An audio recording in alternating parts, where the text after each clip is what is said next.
السلام علیکم ورحمۃ اللہ وبرکاتہ۔ بسم اللہ الرحمن الرحیم۔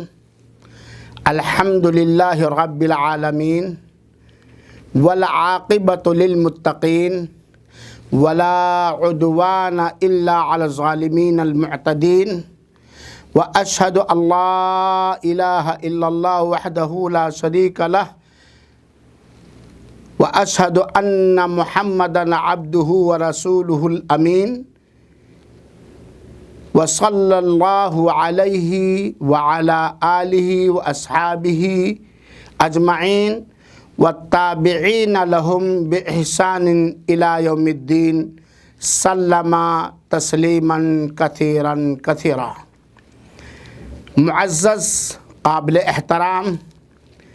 ساتھیوں، بزرگوں، علماء کرام، میری پیاری ماؤں اور بہنوں اور عزیز بچوں اور بچیوں، آج بتاریخ 3 شعبان سن 1442 ہجری بروز منگل بوقت سعودی ٹائم کے حساب سے 5 بجے شام، مطابق 16 مارچ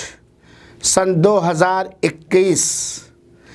آپ حضرات کے سامنے جس موضوع کو لے کر حاضر خدمت ہوا ہوں وہ عنوان اور موضوع ہے ماہ شعبان آیا۔ اللہ تعالیٰ سے توفیق اور مدد مانگتے ہوئے انشاءاللہ العزیز اس موضوع پر چند اہم گوشوں پر میں روشنی ڈالنا چاہتا ہوں اور شروعات اس دعا سے کرتا ہوں کہ رب العالمین تو ہمیں اور سارے مسلمانوں کو نبی کریم صلی اللہ علیہ وآلہ وسلم کی سنت پاک پر استقامت عطا فرما اور ہر طرح کی بدعت خرافات سے محفوظ رکھ اور کتاب و سنت کے مطابق جس طرح سلف صالحین نے اپنی زندگیاں گزاری ہیں اخلاص کے ساتھ گزارنے کی توفیق عطا فرما اور حق کو واضح کر کے ہمیں سمجھا دے اور اسے اپنانے کی توفیق عطا فرما، باطل کو واضح کر دے اور اس سے اجتناب کرنے، بچنے اور توبہ کرنے کی توفیق عطا فرما، آمین۔ ماہ شعبان آیا۔ شعبان کا مہینہ ہند و پاک، بنگلہ دیش اور کچھ دیگر ملکوں کے مسلمانوں میں چند وجوہات کی بنا پر بہت ہی معروف اور مشہور ہے، اور یہ وہ مہینہ ہے جو رمضان المبارک سے پیشتر پہلے آتا ہے۔ آئیے ہم اور آپ دیکھیں بڑے غور کے ساتھ، بڑی سنجیدگی کے ساتھ صحیح مستند قابل اعتماد دلائل کی روشنی میں کہ ہمارے رسول اکرم صلی اللہ علیہ وآلہ وسلم اس ماہ شعبان کے اندر وہ کون سا خصوصی عمل آپ کیا کرتے تھے جو شعبان کے علاوہ دیگر دوسرے مہینوں میں نہیں کرتے تھے۔ آئیے ہم بتلاتے ہیں شعبان کی فضیلت اور اس مہینے میں شعبان کے روزوں کی فضیلت کے بارے میں چند احادیث صحیح بخاری اور صحیح مسلم کے حوالے سے اما عائشہ رضی اللہ تعالی عنہا بیان فرماتی ہیں ما رأیت النبی صلی اللہ علیہ وسلم استکمل صیام شہر قط الا رمضان وما رأیتہ فی شہر اکثر قیاما منہ فی شعبان۔ یہ بخاری شریف کی روایت، حدیث نمبر 1969، صحیح مسلم کی روایت 1156۔ حدیث واضح ہے۔ اما عائشہ رضی اللہ تعالی عنہا بیان فرماتی ہیں کہ میں نے اللہ کے رسول اکرم صلی اللہ علیہ وآلہ وسلم کو رمضان المبارک کے علاوہ کسی اور مہینے کا پورے دن کا پورے مہینے کا روزہ رکھتے ہوئے نہیں دیکھا، اور اللہ کے رسول اکرم صلی اللہ علیہ وسلم جس کثرت کے ساتھ ماہ شعبان کے اندر، شعبان کے مہینے کے اندر روزہ رکھتے تھے، اس کثرت کے ساتھ دوسرے مہینے میں نہیں رکھتے تھے۔ اس سے پتہ چلا کہ ماہ شعبان کا روزہ یہ نفلی روزہ ہے، فرض اور واجب نہیں ہے، اور یہ بات معلوم ہوئی کہ ہمارے رسول اکرم صلی اللہ علیہ وآلہ وسلم ماہ شعبان کے اندر زیادہ سے زیادہ کثرت سے ادھک نفلی روزے رکھا کرتے تھے، بلکہ بخاری کے ایک روایت میں ہے کان یصوم شعبان کلہ، اللہ کے رسول اکرم صلی اللہ علیہ وآلہ وسلم پورے شعبان کا روزہ رکھتے تھے۔ اور صحیح مسلم کے ایک روایت کے اندر اس طرح ہے کانا یصوم شعبان الا قلیلا، بہت شعبان میں آپ زیادہ سے زیادہ رکھتے تھے سوائے چند ایام کے۔ ان دونوں صحیح بخاری اور صحیح مسلم کی روایتوں سے دو باتیں ثابت ہوئیں۔ نمبر ایک، اللہ کے رسول اکرم صلی اللہ علیہ وسلم کا ماہ شعبان میں خصوصی طور پر جو عمل ہوا کرتا تھا وہ نفلی روزہ رکھنا۔ دوسری چیز کہ اللہ کے رسول اکرم صلی اللہ علیہ وسلم کثرت سے ماہ شعبان میں روزہ رکھتے تھے۔ اسی طریقے سے مسند احمد اور سنن نسائی کے حوالے سے جسے حضرت اسامہ بن زید رضی اللہ تعالی عنہ نے بیان کیا ہے کہ اللہ کے رسول اکرم صلی اللہ علیہ وسلم لم یکن یصوم من الشہر ما یصوم من شعبان، اللہ کے رسول اکرم صلی اللہ علیہ وسلم ماہ شعبان میں جس کثرت کے ساتھ روزہ رکھتے تھے کسی دوسرے مہینے میں اتنا روزہ نہیں رکھتے تھے، بلکہ ایک دن حضرت اسامہ بن زید رضی اللہ تعالی عنہ نے عرض خدمت کیا، اے اللہ کے رسول اکرم صلی اللہ علیہ وسلم، میں نے آپ کو شعبان کے علاوہ دوسرے مہینوں میں اتنا روزہ رکھتے ہوئے نہیں دیکھا جتنا آپ روزہ ماہ شعبان میں رکھتے ہیں۔ تو اللہ کے رسول نے فرمایا، اے اسامہ، یہ شعبان کا مہینہ جو رجب اور رمضان کے بیچ میں ہے وہ مہینہ ہے جس میں اکثر لوگ غفلت اور لاپرواہی برتتے ہیں، اور شعبان کے مہینے میں رب کائنات کے دربار میں لوگوں کے اعمال پیش کیے جاتے ہیں۔ تو میری چاہت یہ ہے، میری پسند یہ ہے کہ میرے اعمال جب رب کائنات کے دربار میں پیش کیے جائیں تو اس میں نفلی روزہ بھی ہو۔ اس روایت کو بعض محدثین نے حسن یا جید سند تک پہنچایا ہے۔ ان ساری روایتوں سے فضیلت کا ثابت ہوئی کہ شعبان کے مہینے میں اللہ کے رسول نے روزہ رکھا، لہذا ہمیں روزہ رکھنا چاہیے۔ کتنا رکھنا چاہیے؟ اللہ کے رسول نے تو پورے رمضان، اللہ کے رسول سے پورے شعبان کا نفلی روزہ رکھنا ثابت ہے، لیکن اللہ کے رسول اکرم صلی اللہ علیہ وسلم نے اپنی امت کو ایک شعبان سے لے کر کے 15 شعبان تک روزہ رکھنے کی اجازت دی ہے، اور 15 شعبان کے بعد رمضان المبارک کی تیاری کے لیے روزہ رکھنے سے منع کیا ہے۔ چنانچہ اے میرے مسلمان بھائیوں ساتھیوں، اگر ہم اور آپ نبی کریم صلی اللہ علیہ وسلم سے صحیح حدیثوں کی روشنی میں جو عمل ثابت ہے اسے ہم اپنانا چاہیں تو فقط خالی اونلی صرف اور صرف رمضان المبارک کے شعبان کے 1 شعبان سے لے کر کے 15 شعبان تک جتنا چاہیں روزہ رکھیں اور اپنے گھر والوں کو رکھوائیں، لوگوں کو ابھاریں، بلکہ اگر کسی کا رمضان المبارک کا روزہ فوت ہوا ہے تو اسے چاہیے اگلا رمضان آنے سے پہلے شعبان کے اندر اپنے روزوں چھوٹے ہوئے روزوں کی تکمیل کر لے۔ پورے شعبان کے اندر صحیح احادیث کی روشنی میں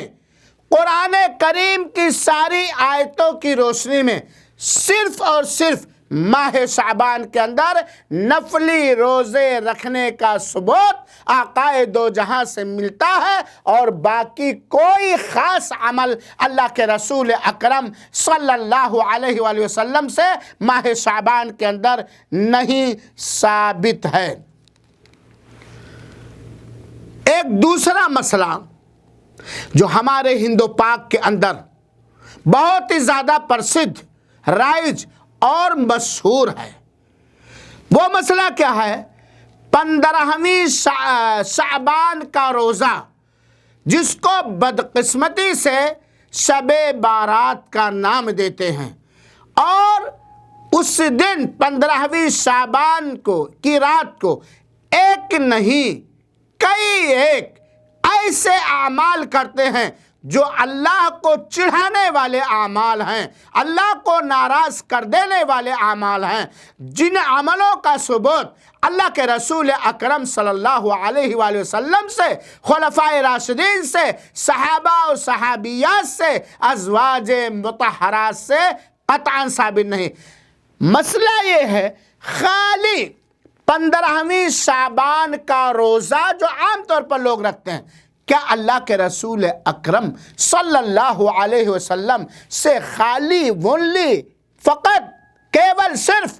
15ویں شعبان کا روزہ ثابت ہے؟ اپنے حدیث سنی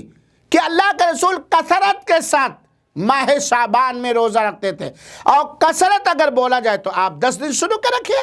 5 دن رکھیے،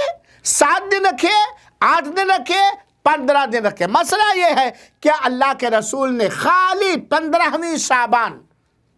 کا روزہ رکھا ہے؟ سنیے، علامہ ابن عجب رحمت اللہ علیہ نے کتاب اللطائف صفحہ نمبر 341 جو احیاء الکتب العربیہ سے چھپی ہے، کہ سنن ابن ماجہ حدیث نمبر 1388 میں جو روایت ہے، اذا کان لیلۃ النصف من شعبان فقوموا لیلها وصوموا نہارها فإن اللہ ينزل فيها لغروب الشمس إلى سماء الدنيا فيقول ألا من مستغفر لي فأغفر له، ألا مسترزق فأرزقه، ألا مبتل فأعافيه، ألا كذا وكذا إلى مطلع الفجر۔ سنن ابن ماجہ میں ایک روایت ہے، اسی روایت کو 15ویں شعبان کو خصوصیت کے ساتھ روزہ رکھنے والے دلیل بناتے ہیں۔ وہ روایت ہے جو حضرت علی بن ابی طالب رضی اللہ تعالیٰ عنہ سے مروی ہے کہ اللہ کے رسول نے فرمایا، جب 15ویں شعبان ہو تو 15ویں شعبان کی پوری رات قیام اللیل، تہجد اور نفلیں پڑھو، اور 15ویں شعبان کے دن روزے رکھو، کیونکہ اللہ تعالیٰ 15ویں شعبان کے سورج غروبنے کے بعد سمائے نچلے آسمان پہ اترتا ہے اور کہتا ہے، کیا کوئی بخشش مانگنے والا ہے جسے میں بخش دوں؟ کیا کوئی روزی مانگنے والا ہے جسے میں روزی دے دوں؟ کیا کوئی بیمار ہے جسے میں شفا دے دوں؟ یہ علامہ ابن رجب رحمت اللہ علیہ نے کہا ہے کہ یہ حدیث ضعیف ہے، کمزور ہے، اور اس کے اندر اس طرح ضعف پایا جاتا ہے جس کو دلیل بنانا درست نہیں ہے، بلکہ بہت سارے محدثین نے اٹھائی الکتاب المنار، اس کو موضوع کہا ہے۔ ایک کتاب کا نام المنار ہے، صفحہ نمبر 226 پر اور جلد نمبر 5 پر یہ بات کہی گئی کہ صحیح بات یہ ہے کہ حضرت علی سے جو یہ روایت مروی ہے کہ دن میں روزے رکھو 15ویں شعبان کے، رات میں قیام اللیل کرو، یہ صرف ضعیف ہی نہیں بلکہ یہ من گڑھت ہے، بلکہ یہ موضوع ہے، بلکہ یہ حدیث ایسی حدیث ہے جس کو حدیث کہنا صحیح نہیں ہے، لوگوں نے گڑھ دیا۔ اس حدیث کی سند میں ایک راوی ہیں ابو بکر بن محمد یحییٰ ابن معین نے، امام احمد بن حنبل نے ان کو وضع کہا ہے کہ یہ حدیثیں گڑھا کرتے تھے، یہ حدیثیں گڑھا کرتے تھے۔ میرے بھائیو ساتھیو، پتہ چلا حضرت علی سے مروی روایت یہ ضعیف ہی نہیں بلکہ من گڑت ہے۔ اور آپ یہ بات جانتے ہیں کہ کوئی ایسی روایت جو حد درجہ ضعیف ہو یا وہ من گڑت اور موضوع ہو، اس سے شریعت کا کوئی مسئلہ،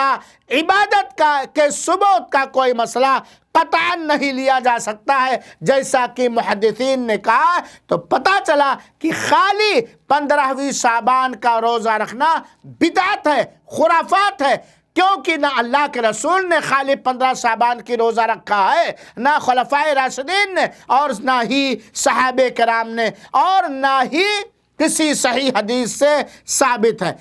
جب وہ کسی صحیح حدیث سے ثابت نہیں، نبی کریم صلی اللہ علیہ وسلم سے 15ویں شعبان کا، خاص طور پر 15ویں شعبان، اکیلے 15ویں شعبان کا روزہ ثابت نہیں، سننا نہیں تو کیا ہوگا؟ وہ بدعت ہوگا میرے بھائیو۔ اور یاد رکھو، کل بدعت ضلالہ، صحیح مسلم کی روایت حدیث نمبر 867، ہر بدعت گمراہی ہے۔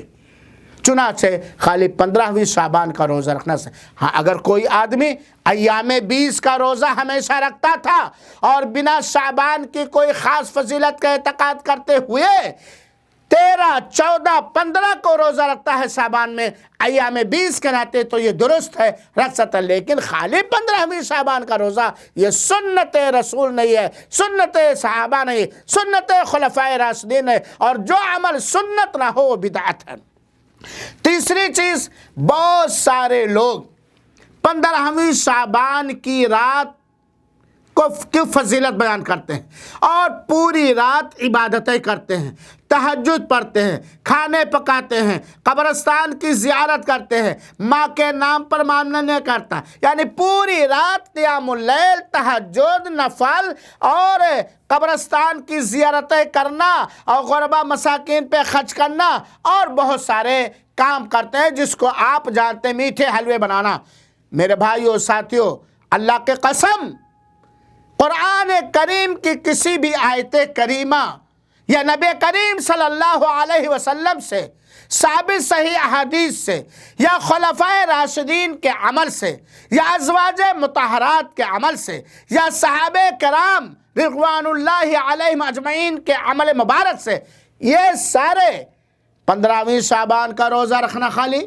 شب بارات منانا، رات میں 15ویں شعبان کو قیام اللیل کرنا، تہجد کرنا، قبرستانوں کی زیارت کرنا، حلوے اور مٹھائیاں بنانا اور غریبوں مسکینوں پر خرچ کرنا ثابت نہیں ہے۔ یاد رکھو، ہمارے رسول اکرم صلی اللہ علیہ وسلم کے صحابہ کرام سنت پر چلنے والے تھے، سنت کی حفاظت کرنے والے تھے، سنت کی تبلیغ کرنے والے تھے۔ اگر ان لوگوں نے اللہ کے رسول اکرم صلی اللہ علیہ وسلم سے سنا ہوتا یا دیکھا ہوتا تو ضرور یہ عمل جاری رہتا۔ اس سلسلے میں 15ویں شعبان کی رات کی فضیلت میں جتنی بھی روایتیں آتی ہیں، علامہ ابن رجب رحمۃ اللہ علیہ نے بیان فرمایا ہے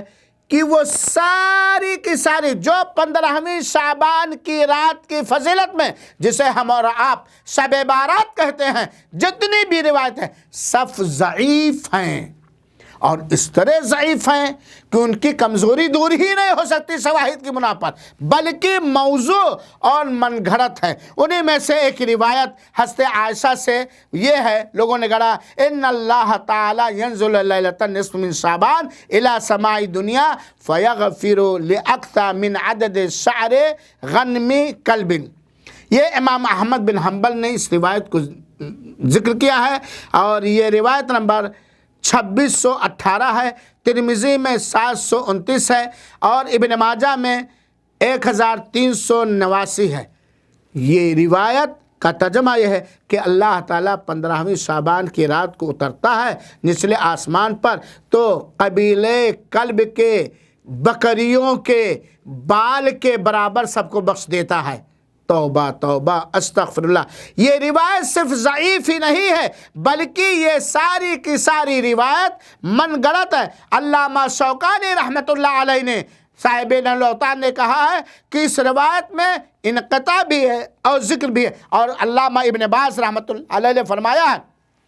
کہ 15ویں شعبان کی رات کے بارے میں جتنی بھی اس کی فضیلت کے بارے میں جتنی بھی روایتیں آئی ہیں، ساری کی ساری روایتیں اس قدر ضعیف ہیں کہ ان پر اعتماد کیا ہی نہیں جا سکتا، ان سے استدلال کیا ہی نہیں سکتا، کیونکہ وہ کسی بھی صورت میں صحیح اور ثابت نہیں ہے۔ لہذا 15ویں شعبان کا شریعت مطہرہ کے اندر کوئی اہتمام نہیں، بلکہ اہتمام کرنے والا سنت کے خلاف کر رہا، اور اگر ہے کوئی صحیح حدیث تو علماء امت سے دردمندانہ اپیل ہے کہ دلیل کے ساتھ، ثبوت کے ساتھ آپ لا کر کے پیش کیجئے، تاکہ امت جان بوجھ کر دلائل کی روشنی میں کوئی عمل کرے، بدعتوں کے خوگر نہ بنیے اور نہ ہی بنائیے۔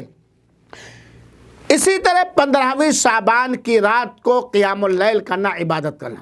دیکھیے اس میں کئی شکل ہے۔ اگر ایسا ہے کہ کوئی ایک آدمی روزانہ ہر رات کو تہجد پڑھتا ہے، جو اللہ اسے توفیق دیتا ہے، تو 15ویں شعبان کو بھی وہ پڑھے گا۔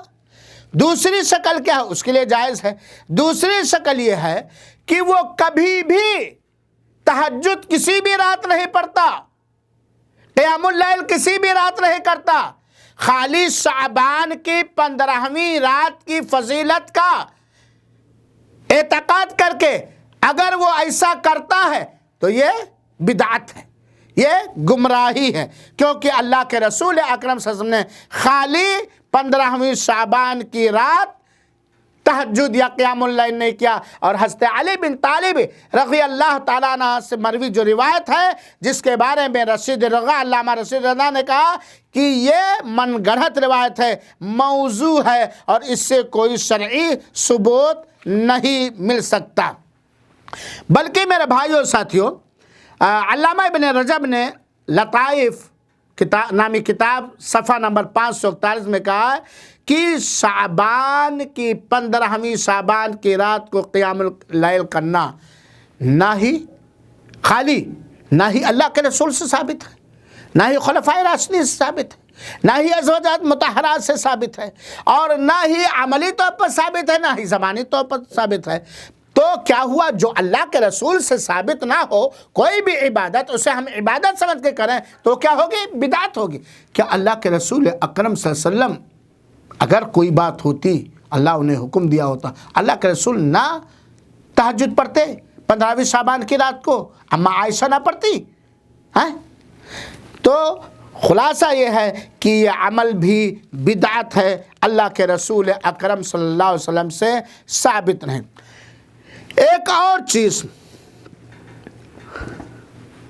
بہت سارے مسلمانوں کا ضعیف و موضوع روایت کی بنیاد پر یا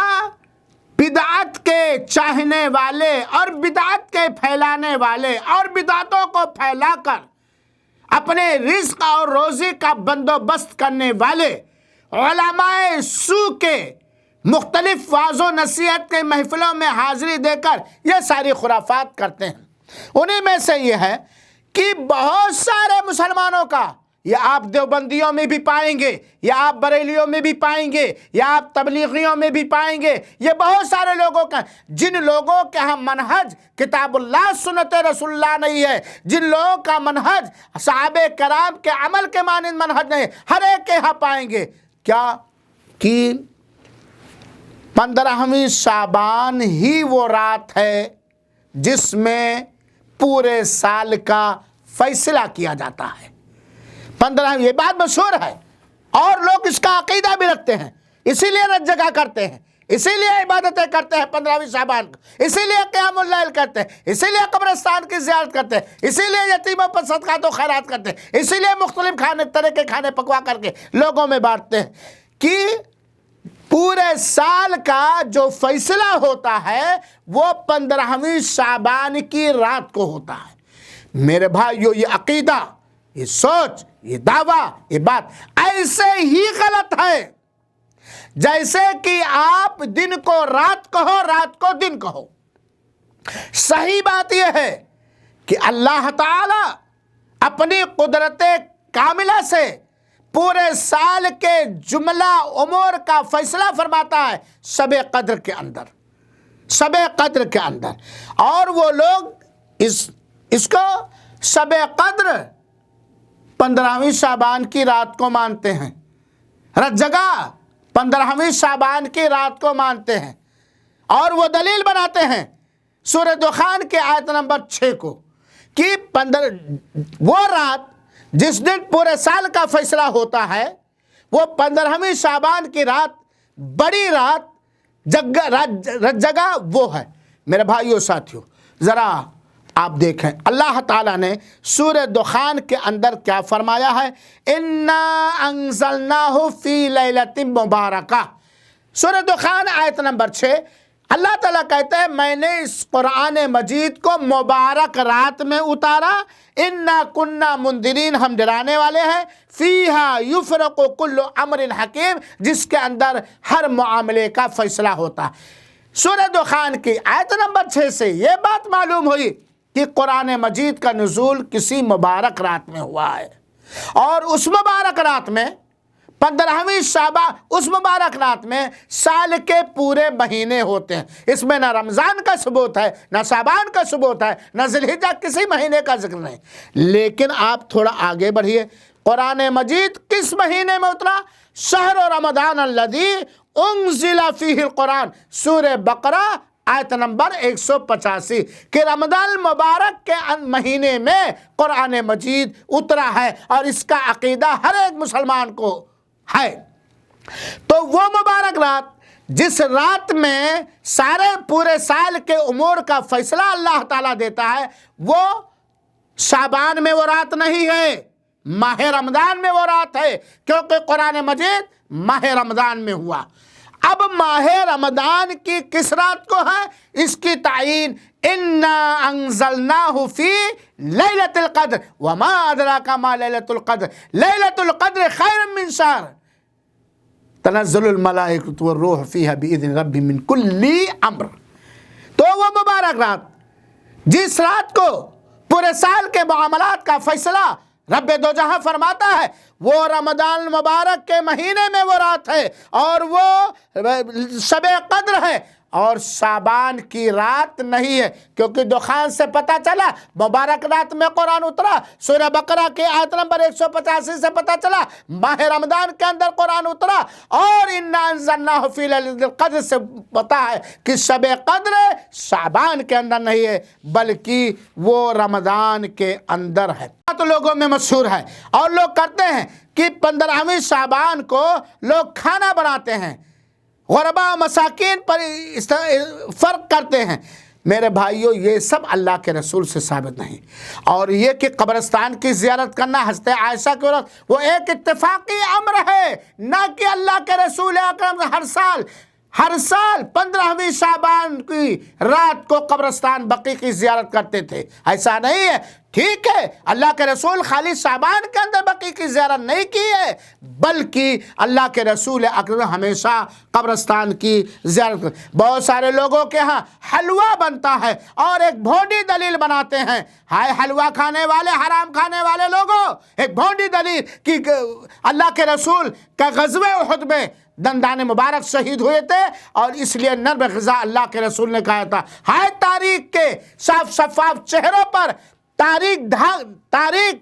دھبا لگانے والوں، تم جب کہتے ہو تو تمہیں شرم نہیں آتی کہ دندان مبارک شہید ہوئے تھے غزوہ احد کے اندر؟ اس لیے ہم لوگ 15ویں شعبان کو میٹھا میٹھا حلوہ کھا کر گپا گپ کھاتے ہیں۔ آپ کو پتہ نہیں غزوہ احد شوال میں ہوا ہے، شعبان میں نہیں، شوال میں ہوا ہے، شعبان میں نہیں۔ ارے واہ، اللہ کے رسول کے دندان مبارک شہید ہوئے، مغفر کی کڑیاں چبھ گئی، بہت سارے صحابہ کرام حالت جہاد میں شہید کیے گئے، سید الشہداء حضرت حمزہ رضی اللہ تعالیٰ عنہ شہید کیے گئے،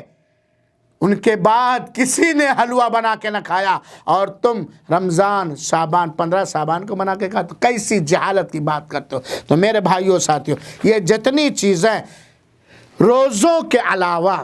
15 شعبان سے پہلے جتنی چیزیں کی جاتی ہیں وہ خرافات ہیں، بدعت ہیں، گمراہی ہیں، لہذا ہمیں بچنا چاہیے۔ اللہ رب العالمین سے دعا ہے، چونکہ وقت میرا ہو گیا، اللہ رب العالمین سے دعا ہے کہ رب العالمین ہم تمام لوگوں کو شعبان کے مہینے میں جو بدعات ہیں ان کی تردید کرنے کی توفیق عطا فرما، اس سے بچنے کی توفیق عطا فرما، اس سے بچانے کی توفیق عطا فرما، اور جتنی بدعتیں ہیں سب کی تردید کرنے کی توفیق عطا فرما، اور امت مسلمہ کے مردوں کو، امت مسلمہ کی عورتوں کو، امت مسلمہ کے بچوں اور بچیوں کو سنت سمجھا دے، اور بدعت سے ایسی ہی نفرت ان کے قلب و جگر میں ڈال دے جس طرح ایک سلیم الفطرت انسان کو پاخانے سے نفرت ہوتی ہے، بدبو سے نفرت ہوتی ہے، اور گندگی سے نفرت ہوتی ہے، کیونکہ دین میں بدعت ایجاد کرنا، دین میں اللہ تعالیٰ کے ساتھ شرک کرنا اور دین میں بدعت ایجاد کرنا یہ سب سے بڑی گندگی، کیونکہ اس کا نتیجہ جہنم ہے۔ اللہ محفوظ رکھے، آمین۔ والسلام علیکم ورحمۃ اللہ وبرکاتہ، وجزاکم اللہ خیرا۔